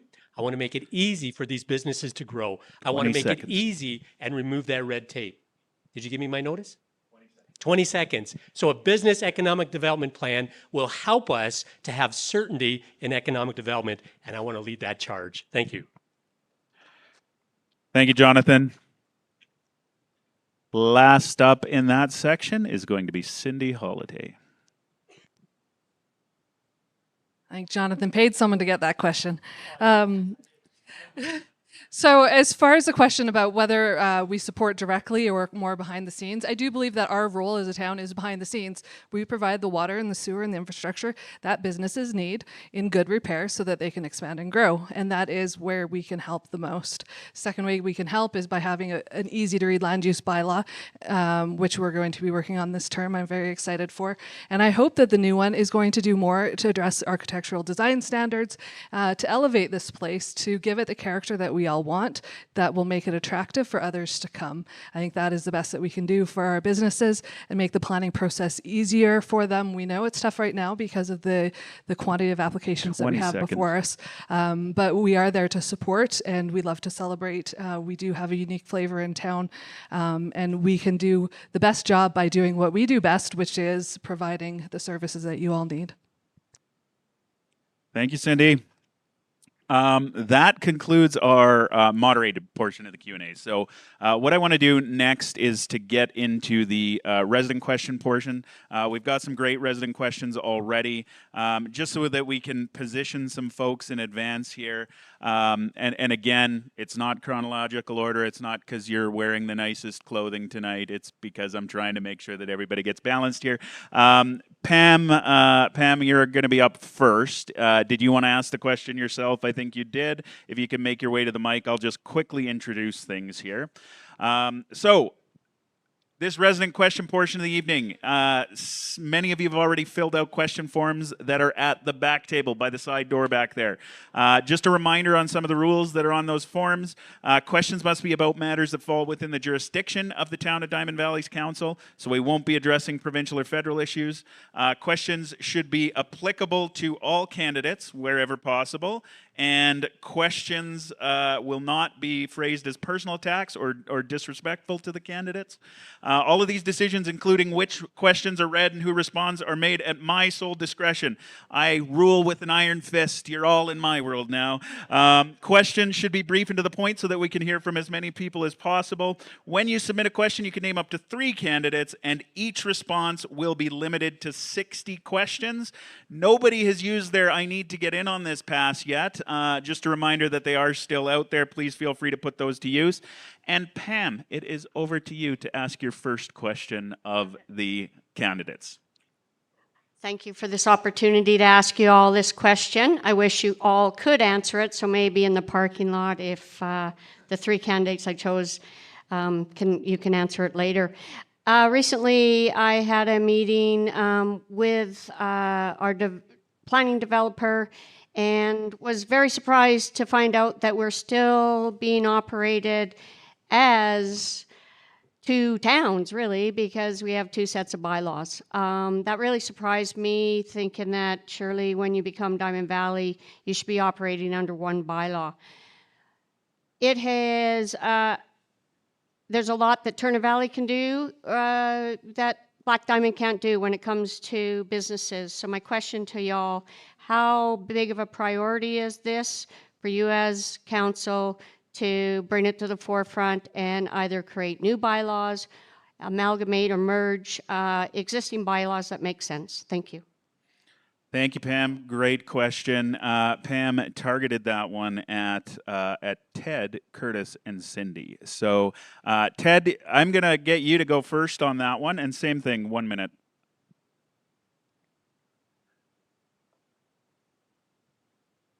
Prior to amalgamation, I studied a whole bunch of different scenarios across the world and across Canada. And one of the things that the reasons that I voted against amalgamation wasn't because I was against the concept. It was because I felt it was being done far too quickly without a concrete plan. The 2024 post-amalgamation report by our chief administrative officer basically said the same thing. It was done without a plan. Bylaws should have been aligned before we amalgamated. We were in such a hurry to amalgamate that a lot of things that should have been done weren't done. Now, 20 seconds. I'm not really casting too many aspersions against the previous council. They had their reasons for making the amalgamation quick. But in my opinion, it was done far too quickly, and bylaws need to be aligned. Thank you, Ted. Next up is Cindy Holladay. Oh, or did I say Curtis first? I can't remember which order. Okay, Curtis, go ahead. Sorry. You're ready. You got the mic in your hand. Let's go. So I have a little bit of experience with this. I've gone through the process twice in my past, and I'll tell you folks, there is no chance that amalgamation is going to show any real results for up to 5, maybe even 10 years down the road. So bylaws, absolutely, they need to be addressed. They should have been forced up front, but as a councillor, there's a lot of work that needs to get done every day. It's not just about the bylaws. It's about budgets. It's about infrastructure. It's about expansion, so on and so forth. So the amalgamation takes a lot of time and a lot of work. And I am personally not surprised that we are at this stage where there are outstanding bylaws and outstanding things that have not been accomplished yet. And I will just say to you folks, be patient. It will happen. It will come. But it will take time. And you'll see some solid results in the end. Thank you. Thank you, Curtis. Next up, we have Cindy Holladay to finish off with that question. Yeah, so you're referring the fact that we have 2 land use bylaws, one for the west and one for the east side. That is true. There's a hierarchy of planning that has to happen, and the first thing that has to be done is an MDP, which we just completed and passed at the last council meeting. That was a $300,000 ticket item, and it took over a year of planning to do and much public consultation to do it right.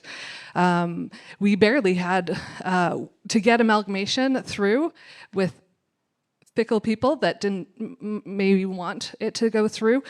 We just had to get that done, absolutely, and then we could worry about merging things afterwards, which is what we're doing. It is a top priority. That is probably the first thing that we're going to be planning with the new council. We have the county knocking on the door, wanting to do an IDP with them, but the land use bylaw, absolutely, it would cut down the amount of staff time that it takes to process planning files if we had a simpler, up-to-date land use bylaw. So that's my answer on that. Thank you. Was that somebody wanted to get in on this? They did, but they backed it. Okay, all right. You can change your mind to the last second. That's fine. I have a question here that was from Norma, who asked that I ask the question on her behalf. And so the question here is, and I'm out of time. The question here is, what is on these candidates' agenda to support seniors with the discontinuing of the Sheep River shuttle, as not all seniors drive or have family support available? So the question was asked towards Ashley, Tarina, and Ted. I'm going to swap Ted out, though, and I'm going to put in Tom. I apologize, Ted. Balancing is what I'm trying to do. So I'm going to put in Todd.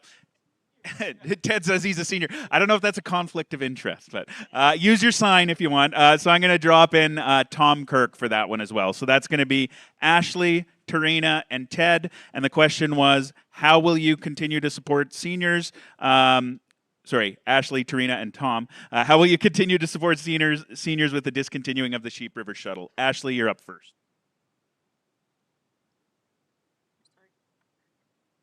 So this was a question that was asked on Facebook. I think it was asked by Brian Smith prior to Norma asking it.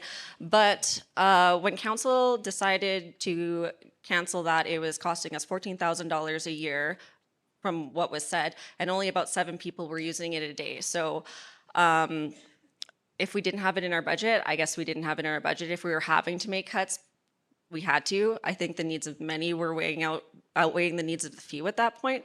But I guess I was a little disappointed to know that other options weren't looked into, because through my research, I did find that there are grants that are given to towns under 10,000 that will give us money for funding for seniors. I understand that we do have cabs and we do have other services, but that's not always affordable on the budgets that they're on. So it is something I've looked into, and it is something that I, regardless on getting council or not, that I will be presenting to them. So. Thank you, Ashley. Next up is going to be Tarina, and then I'm just going to give Mark Smithdorf a heads up. You're going to be the next question up. So if you can make your way up to the microphone, that would be great. Yeah, I don't believe that that shuttle should ever have been cancelled. there are more cost-effective ways for transportation without taking people's independence away from them. That is something that a lot of people rely on within our community to get to doctor's appointments, to do grocery shopping, like you name it. Like you don't have a vehicle, you've got to get around somehow. So to take that away from the community has to be replaced with something else. Find something else that's more cost effective. They do exist. Like Ashley said, I've looked into it too. They do exist, and there are other options. Thank you, Tarina. Next up, we have Tom on the same question. I think this is a great question, especially with the seniors and upcoming seniors in our community. We need to find a solution, a viable solution, one that doesn't cost as much as the last time. I think there is volunteer groups. As some of my colleagues said, there is grants available. We need to pursue this. We need to find options. I know there's a senior groups in Longview. Maybe there's a service that we could team up with and explore this option. But yes, I think we need to find a solution for you guys, and I hope we can find it for you. Thank you. Thank you, Tom. Oh, and Ted is using his pass. I love it. It's coming into play here. Ted is going to hop in here. He had to get in on this one. On Black Diamond Council, I voted to start the shuttle. I thought that it was important. However, when it became apparent that it was being very, very costly, I very strongly urged that we explore alternates so that seniors could, in fact, get around a little bit more. Seniors in particular, but also shut-ins and other individuals. Hazel Martin and I have arranged, because the needs of seniors are evolving so quickly and more of us are getting older and living longer, we've arranged to sit down at the lodge this Thursday and talk to the seniors, find out what they want, what they need, so that we can accommodate them. Thank you. Thanks, Ted.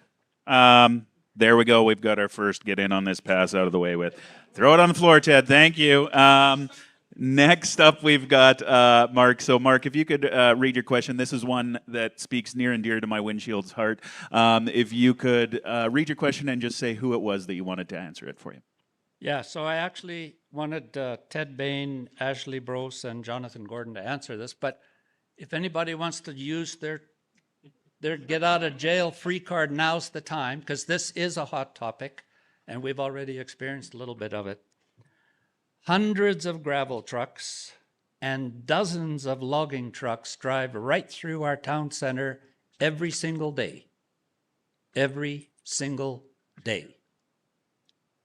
This heavy traffic is not compatible with any type of pedestrian or coffee shop or sidewalk cafe type thing that we all want. Everybody wants it.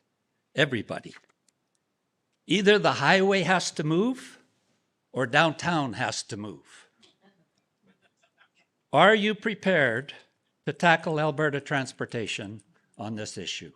Starting with Ted.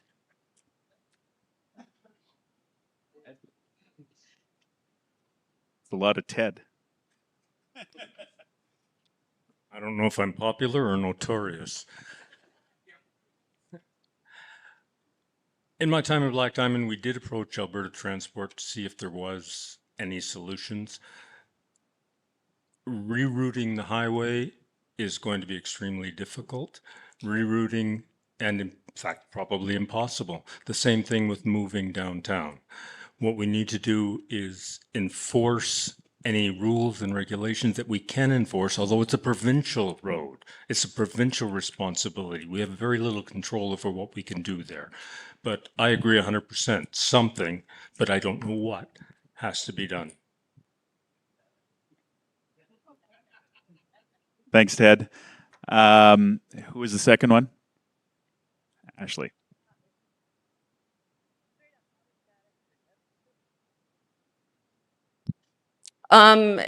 it's actually funny that this got brought up because this is actually something that is near and dear to my heart. My kids have to cross that highway every single day to get to school.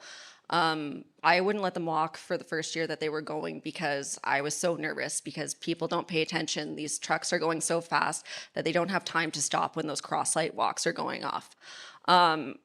I witnessed a kid almost get hit on his bike, and I went to the town, which sent me over to Transport Canada, which eventually ended me up at Volker 7, or Volkerstein, who maintain the lights, and ultimately they said there's nothing you can do about lights, you can't do this, you can't do that. So I was left with no solution and getting bounced around everywhere. It would be worthwhile for council to look into possibly rerouting like bigger trucks and bigger vehicles. There is tons of roads around town as maybe a temporary solution, but I do agree with Ted. The cost to move the highway would be astronomical. I think growth and development within town, moving more of a commercial and business area would promote more people maybe not being directly downtown and affected by that, but it is something you have to look into, and it's a big problem that is going to need big heads looking into it. So that's not an answer, and I know you're not happy, but I will look into it, I promise. All right. Next up, we have Jonathan Gordon. Mark, you asked this question at one of our recent public open houses and public hearings, I think, right? Right on. I must say this. I took a day off and I was out walking with my daughter's day home, and the big rigs actually honk the horn before the kids do this. They're so used to doing that, so it's actually a lot of fun being with them. I have a bit of a leg up with the other candidates here. We were reached, our council was emailed by the secretary to the Minister of Transport, Devin Dreesen, just this week. And we have an opportunity at our upcoming Alberta municipalities in November to sit with Devin Dreesen and have this great topic with him. We want to look at what options we have and how we can move forward working together, what kind of time frame there might be. And so those are actually 3 topics that we will be discussing with him should we be able to have that meeting. So November 12th, 13th, 14th, or 15th, we're hoping to have a meeting, sit down with Devin Dreesen so that we can have this conversation. That will happen. Yeah. One quick follow-up. I just want to ice the cake. Both Highway 7 and Highway 22 will be twinned. They both will be divided highways coming through Diamond Valley. Get ready for it. All right. I think we have to keep moving, okay? So the next question that I've got is one from Brett Weeb. Brett, I apologize I didn't give you a heads up here. I'm going to give him a second to run up here. He did leave it open-ended for who would answer this question. So I am going to assign this one to Tarina, Colin, and Hazel for this one, not Ted. Stay sitting, Ted. Did you need the question? Actually, I was hoping to hear, now that I know them, Ted, Curtis, and Jonathan? Is that doable? I think we're getting a little imbalanced is the problem. I'm going to have to overrule Ted on this one. But I'm fine with Jonathan, and you said who? Curtis. Jonathan, Curtis, and I'd really like to see Tarina get in on this.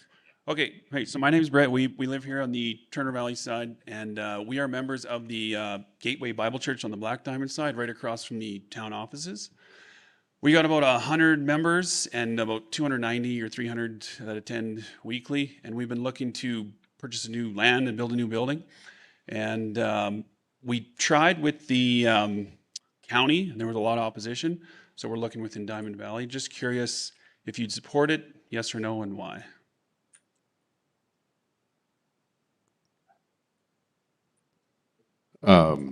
I don't know why I wouldn't support it, to be honest with you. I don't have enough information to say one way or the other. What sort of development are you referring to? Are you? Right now, I think we're actually talking with the town about the land that's near the high school. There's a big section there where there's like a floodway or something. I haven't. So you're talking about a recreational type of?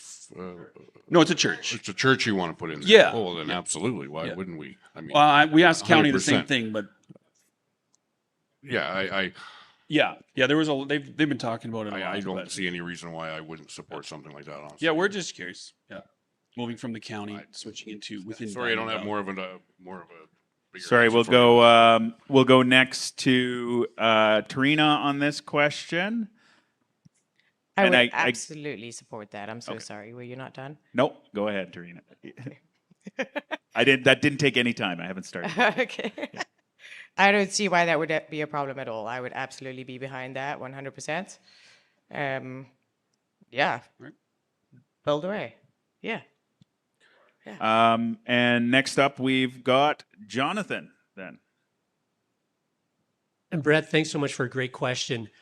What I would really challenge each of the audience members to do regarding this question is to actually look at the benefits of having local churches in the community.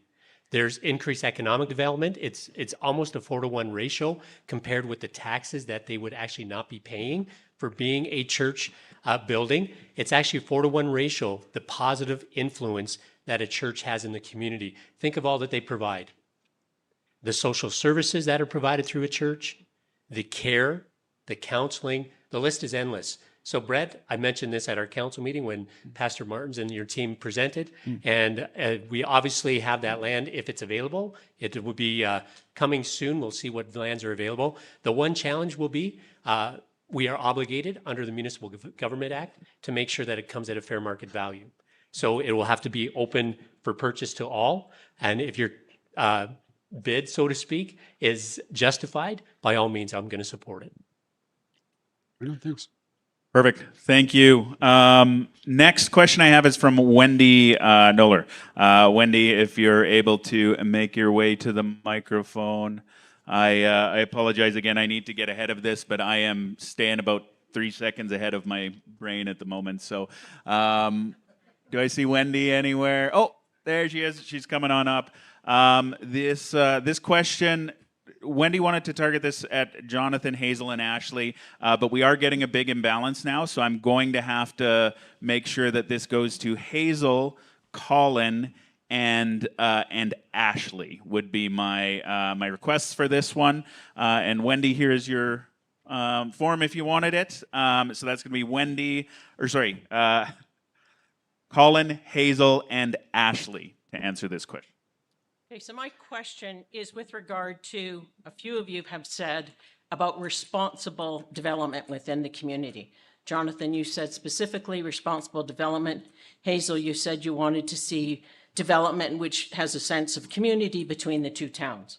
My question is with regard to Royal Light Greens Phase 2. First proposed, I live on Royal Light Way. First proposed, it was going to be 4 units per hectare. It has now been increased to 18 units per hectare, adding 422 homes in the same space.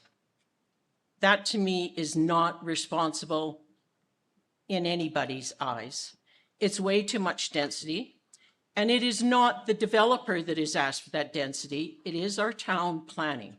So my question is why is the town pushing for density like that in an area that will not be, any of the residents that are there will not have any sense of community. There's no connection to what used to be Black Diamond, no connection to what used to be Turner Valley. We're putting a community out there that is going to be on 16 and 22. Or there's no playground, there's no school. Kids are going to ride their bikes on 16 down to 22.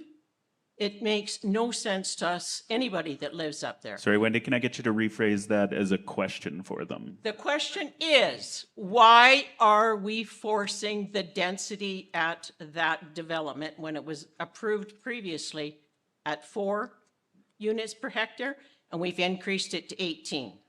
Okay. Not the developer, the town. Colin, if I could get you to tackle that question first, please. Like I said in my introduction, this is what we don't want. We don't want too much traffic. We don't want our lineups to grocery stores to be too long. We don't have jobs for people. We're going to have how many cars, more cars on the street? How long are we going to have to sit at the stop sign to get to work? Are we going to have to park 3 blocks away from our house with our groceries after a 12-hour shift? These are things that we have to be mindful of. And I 100% agree that it's going to cause some tension with the neighbors. And if you get tension with the neighbors, then we lose the sense of community. Thank you, Colin. I appreciate it. Next up, we have Hazel. If Hazel, you could respond to that question. Thank you, Wendy, for this question. Recently at our last council meeting it was discussed at density in regards to the municipal development plan. And that's where we came up with those numbers. But a developer can come back to the council and ask for it to be amended so that there is not as many houses going on per hectare as in any other part. There is an area structure plan with that, so there has to be a proper road infrastructure in there so that people can move around and that they will not be using just that little road. And Royalite Way, which is a temporary road. Sorry, Yeah. we can't have the back and forth. Yeah. It's just not going to work for the session. Yeah. Thank you. so, I mean, they should be accessing out to 16th Avenue. They shouldn't be going down to Royalite Way. Like, there has to be proper roads there so that, you're not having 20 seconds, Hazel. a lot of traffic coming into the older part because there isn't an exit there. And that is and especially you're also in an area where there is executive type homes. So you want to keep maybe a lower density there in that area. And as I said, it was discussed at our municipal development plan on the numbers, and the developer can come back and ask for it to be amended.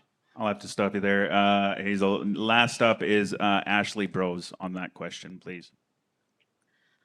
So I did a lot of research into this. I did have a resident ask me about it and my thoughts and feelings on it. And when I looked at the developer's proposal, I was thinking, oh, well, 522 homes, that's not bad. I did full comparison to Colts Crossing, and the density compared to that is astronomical.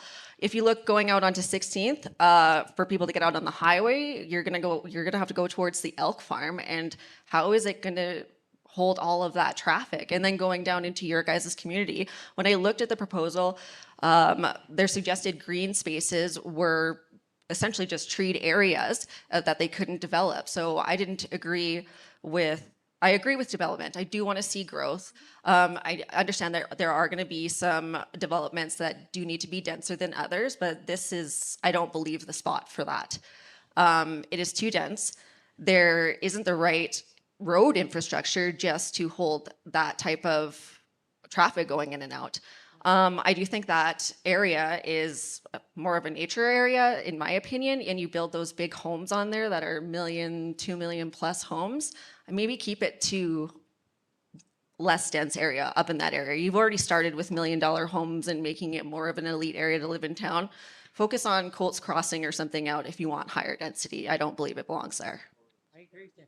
Thank you, Ashley. We've got Curtis wanting to hop in on this. Yeah, so sorry about that, didn't mean to yell.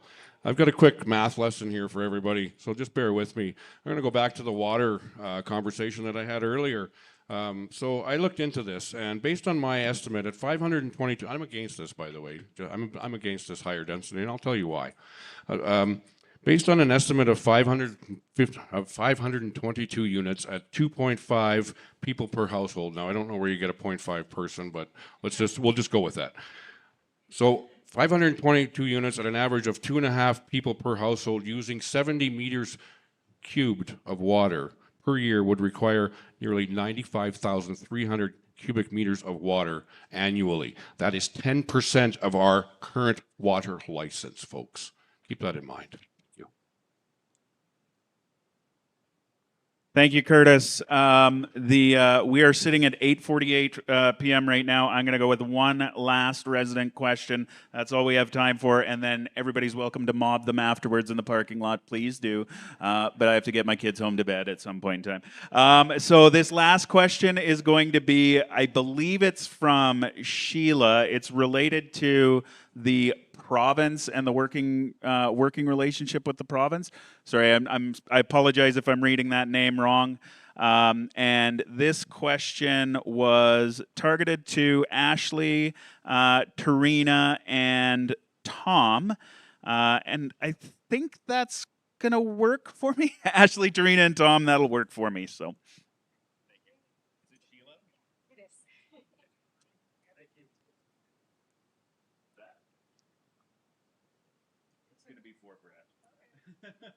Sorry, Ashley. You know what? I didn't know. Sorry, give me 1 second. Let me swap out Ashley for Hazel, because Ashley has had a bunch of questions. My apologies. I still got this for you. Okay, sounds good. Yeah, and my question is, about the working relationship with the province, because it has such an impact on what our council does in a variety of different ways. So it's critical, this relationship is critical to the success and effectiveness of our municipal council. How do you see yourself and your role in this, and how do you propose having a successful working relationship with the province, and considering all the things that have been happening in recent days and years? Thank you. Can I grab that form back from you? I'm going to go with Hazel first, if you don't mind addressing that. So that's on the provincial working relationship. Council has always had a very good working relationship with the province. Most recently with the FREC funding. Turner Valley had about $2.5 million in flood relief funding, and we went to the province this year and asked if we could use that now for the berm, and they did give us that permission to do that. Our MLA has been always very supportive. If we go and ask him, he can always come back and always with a solution, and has always been supportive of our community. So I say yes, we've always had a very good working relationship, and I wish to continue working that way. Thank you, Hazel. Tom, next up on our working relationship with the province. I think we have to work with the province. They dictate so much to us, our economy that we don't control, but we should be working them for policies, and we should be working with them to get grants and subsidies. We need to offset our costs if we can. Just like running a business though, if there's budget cutbacks and inflation, we have to adapt. You know, we have to find solutions. We have to find solutions that are best for our community. And being new, I don't know how this council in the past has worked with the provincial government, but I continue to look forward to doing this and learning. Thanks.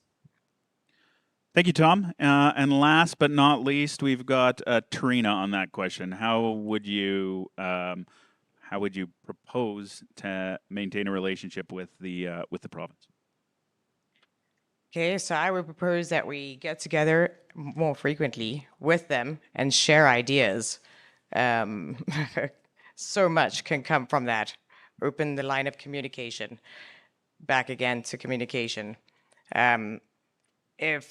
If our municipal governments don't adapt to Canada's economic climate, we could. Sorry, that's not you.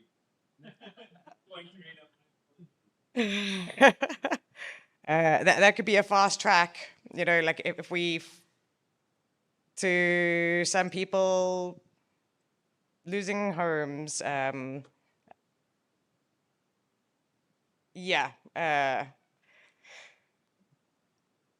sharing ideas and communicating with other municipalities and with the provincial government is the only way that I can think of right now.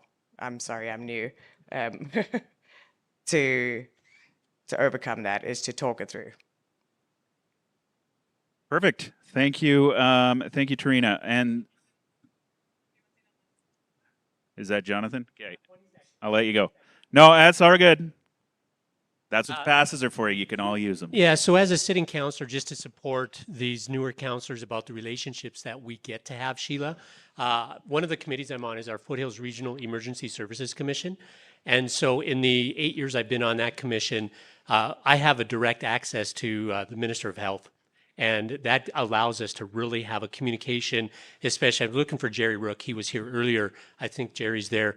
That allows us, what it's allowed me to do personally is to have very direct insight and feedback that I've gotten from our local paramedics regarding our EMS response times and the challenges we have. So one of the privileges of serving on council is you have doors open for you because you have counselor there.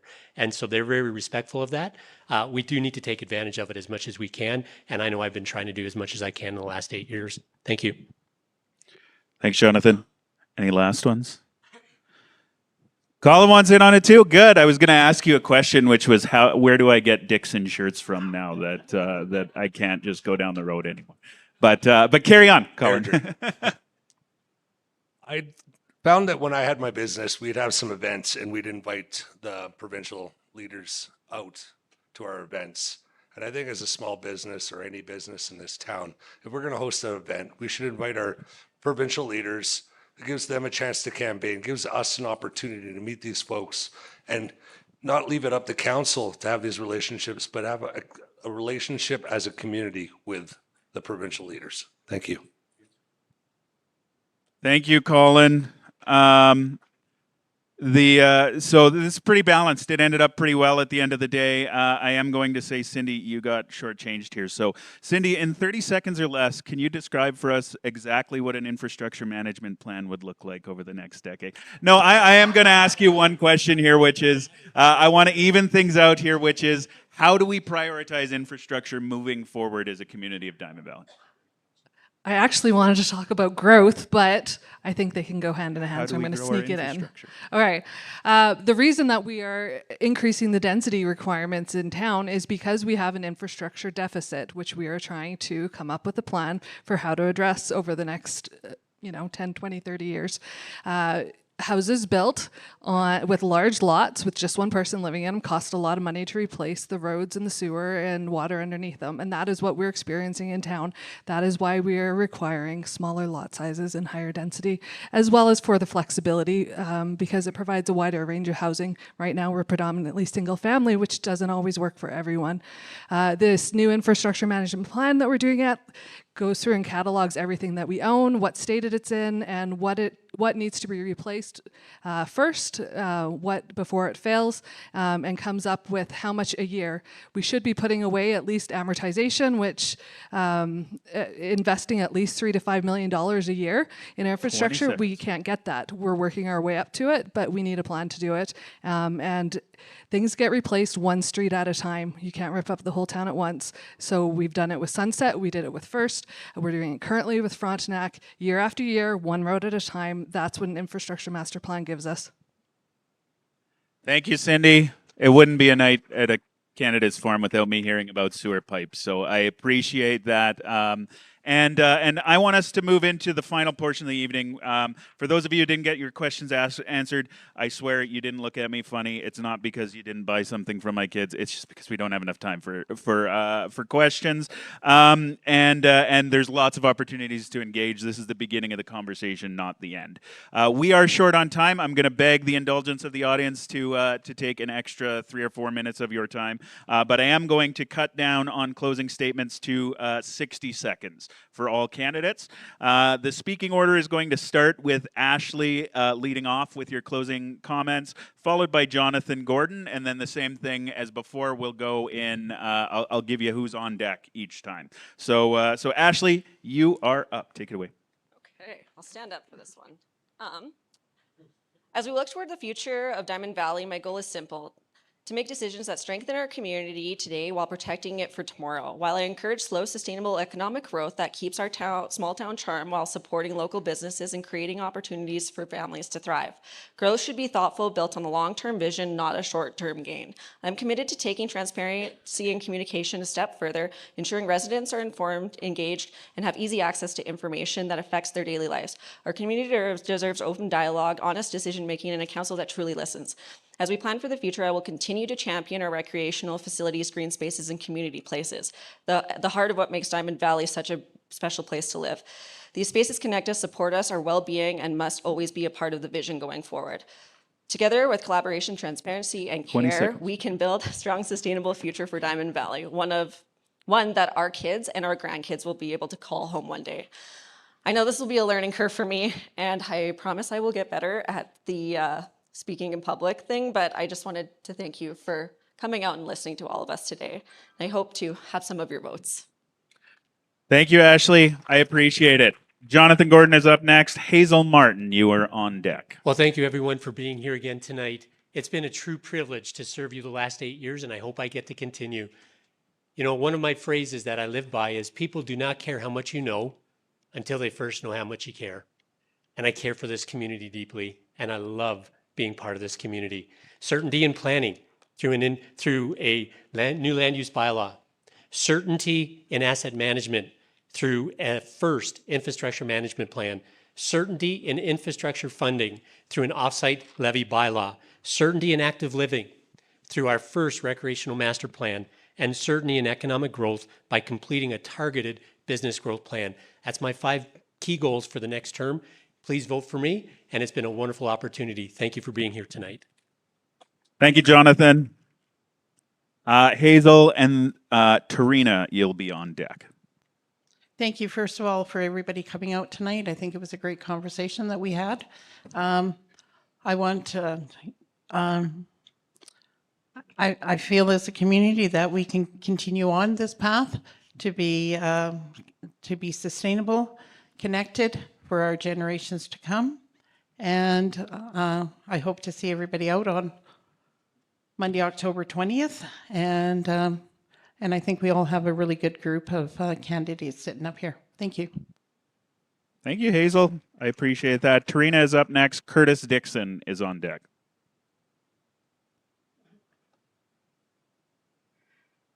Okay. All right. I believe in supporting local businesses. I believe we need to grow our community from within the community. Keep things more local as we can. Keep our money here. Hire people here that live here to work here. Educate our children about the history of our town. Teach them how to preserve what we have, the beautiful land that surrounds us. It's incredible. Like, most people would give their eye tooth to live here. Like, it's just a beautiful, beautiful place to live in the backyard of Sheep River. Sorry. I believe in having affordable homes for families. We need to grow in a healthy and responsible way. Thank you. Thank you, Tarina. Curtis is up next, followed by Colin on deck. Yeah, before you start my timer, I just want to say really quickly, especially to the folks here that have never done this before, you guys have done a fantastic job here tonight. Good for you. The timer's starting. You've lost your time. Thank you once again to Jamie Wilkie, the Diamond Valley Chamber of Commerce, to my always supportive family, everyone on this panel, and most importantly to the people of Diamond Valley for being here tonight. Forums like this are not just about speeches, they're about listening, learning, and shaping the future of our community together. I'm running because I believe Diamond Valley is ready for change. I bring proven leadership from my time as a councillor before amalgamation and from years of serving in local organizations. I understand the realities of growth, the pressure of rising costs, and the needs to balance progress with responsibility. My commitment is clear. Growth must not outpace our infrastructure or our resources. Development must be fair and accountable without placing added burdens on taxpayers, and our finances must be managed with discipline, 26. ensuring taxes remain affordable and services stay strong. I bring persistence, deep community roots, and a drive to get to work on day one. I'll listen, I'll work hard, and I'll represent Diamond Valley with honesty and integrity. I am Curtis Dixon, and I am asking for your trust and your vote to serve you on your next town council. And lastly, Abby, I hope I wasn't too cringe for you this evening. Thank you. Thanks, Colin. Thanks, Curtis. Next up, Colin. On deck is going to be Tom. Kirk, please. Ashley, I don't know if you listen to Pearl Jam, but Eddie Vedders must have done public speaking a million times, and he still sounds like he's got stage fright. I didn't prepare for a closing statement. I'm going to be honest, and that's what I'm going to do going forward. I'm always going to be honest with you. I believe in growth. We got to be responsible with it. We need to create businesses as we grow. We need infrastructure as we grow. We can't just throw in 100 houses over here or a big hotel over here. We have to do it strategically, and we have to think it through. We have to look at our traffic. We have to look at our people, our safety. Our fire department needs to be thought of in this as well when we do it, because if we don't have the water, how are we going to put out a fire? Thank you. I'm Colin Fleming. You can get me on colinfleming.ca. Email me at colinlowellfleming@gmail.com. Thank you, Colin. Next up, we have Tom Kirk. Ted Bain, you are on deck. Wow, being one of the last guys, a lot of the people up here have a lot of the same ideas, same goals, so that's very positive for all of us. One of the things I want to say is thank for everybody coming. It's such an experience to be going through this process, but I truly believe, like a lot of these other people believe, is controlled growth. I believe commercials need in this town to support our local business. I believe we need commercial taxes to offset our residential taxes, but most importantly, we're in the gateway of the Kananaskis. We need tourist dollars here. We really do. We have great trails, we have great dog parks, and we have an amazing river. All I can tell you is I will work hard for you guys. I've always worked hard. 26.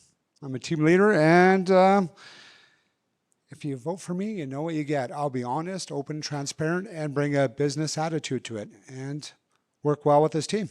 Thank you. Thank you, Tom. Ted, and then last is going to be Cindy. I really hope it's infrastructure focused.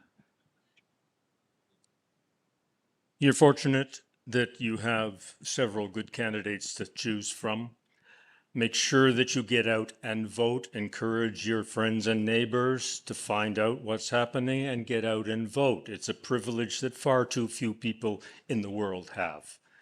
If you believe that I will do a good job with my experience, my commitment, and my fresh ideas, then please vote for me.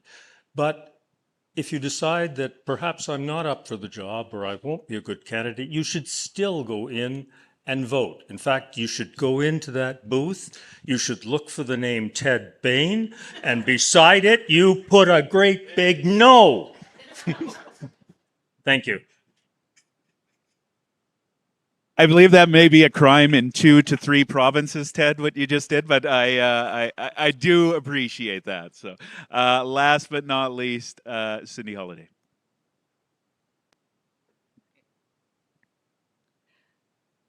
There's so many things I wish I could have talked about tonight, but I knew that growth would be a hot topic, and I want to be completely clear that I think that we can manage it well.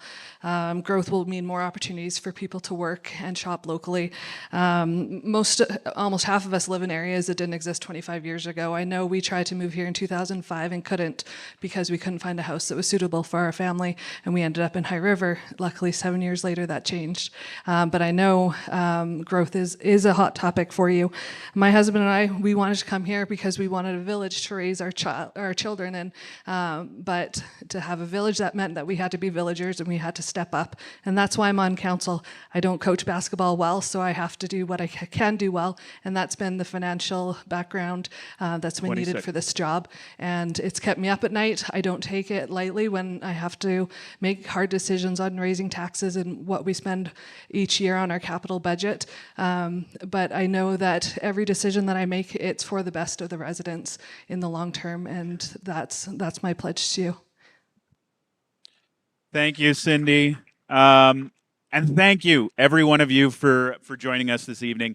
These events right here are critically important to what we do as a town. This is democracy. This is how it works. We hear what people have to say. We don't listen to the rumors and the innuendo and everything that happens on Facebook. If I listened to everything on Facebook, I would probably be running a few of these folks at the table up here out of town. A lot of it is a load of garbage. The things that I want to leave with here is really important things, which is when, where, and how you can vote, because that's the most important conclusion of this discussion today. Election day is Monday, October 20th, 2025. Voting will be open from 10 a.m. to 8 p.m. right here at the Flair and Derrick. There are also 2 advanced voting opportunities, Tuesday, October 14th and Thursday, October 16th. I believe both of those are happening at the Griffith Center, but please double check on the diamondvalley.town website to ensure that you've got the correct details. Importantly, remember that you need to have valid identification to vote. If you're already on the electors register, which means typically you receive the voter registration card, you can get away with one government ID. If you're not on that register already, you'll have to prove your address as well. Bring in your utility bill if you have one. Not many of us still have paper ones, but bring it in anyway. In closing, tonight was all about giving voices and sharing values. Your voice, or your vote at the end of the day, is the voice that you have on Election Day. Thank you for participating in tonight's forum. Thank you for keeping it all respectful and moving. I know it feels like it moves fast, but it has to. We're 2 hours in already. Let's hold each other accountable, continue this conversation, and ensure that the candidates you've heard from tonight earn your trust by serving with transparency, integrity, and dedication. Thank you all very much. Safe travels home and have a good night. If you can grab a chair on your way out and move it against the walls on either side, it would make our life dramatically easier. I would appreciate it oh so much. Have a wonderful night, folks. Thank you. There's still donuts, and my children would be happy to take all of your money from you if you'd like to on the way by.